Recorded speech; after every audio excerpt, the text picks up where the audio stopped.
Alright, so I've been meaning to make this video for a while now, and this is kind of an overview introduction to the bread and butter Fat Boy. Now this was sent to me for review a while ago, and I kept forgetting to actually make this video. I actually enjoy this. I've been playing too much pickleball actually.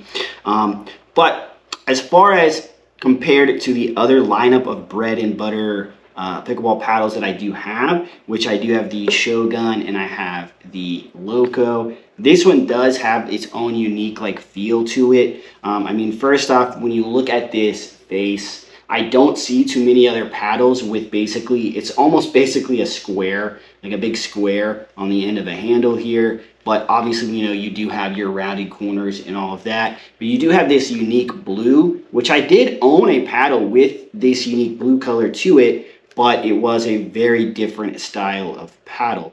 Now, first off, right off the bat, this is a Kevlar and carbon weave versus just carbon, which the Loco is just carbon, or versus carbon and titanium weave, which is the Shogun.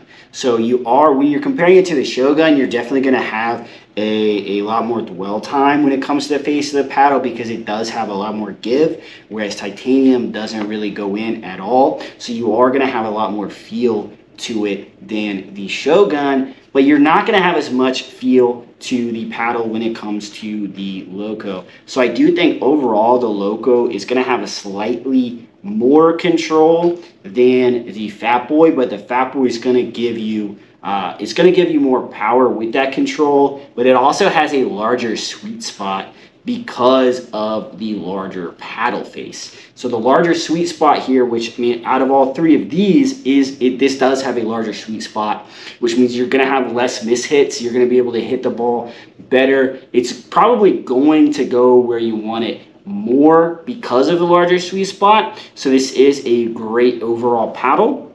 Now this is thermoformed as well. Now I still haven't seen anything on any other bread and butter paddles if the foam goes into the handle, but it does come with a nice handle over grip there. But for me personally, I'm probably still going to end up putting a Hexacore grip on there for a lot of other reasons. I just really like having a Hexacore grip. It has nothing to do with bread and butter. I just put that on all my paddles. Overall, if you're a newbie, this paddle is probably going to work great for you. But if you look at that, first off, the design on there is really sweet looking. You got some really cool coloring, and I do like it. But you're not going to have a large handle either. So if you are used to doing two-hand, like a double-handed backhand, or I don't know, a double-handed forehand, I don't know what you do there, but you do have a small handle. It's not going to be big enough for that.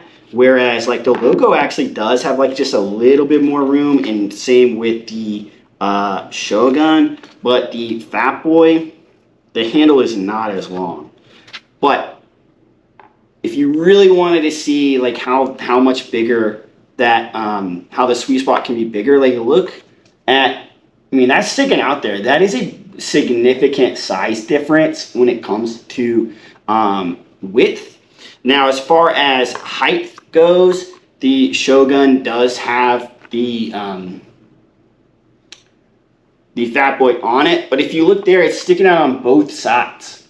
So it definitely has a much wider width there, which does lend to how you're going to have that larger sweet spot. Now, I do believe I have a discount code. It's either going to be flashing on a screen or linked down below. If I remember correctly, Spencer does reviews.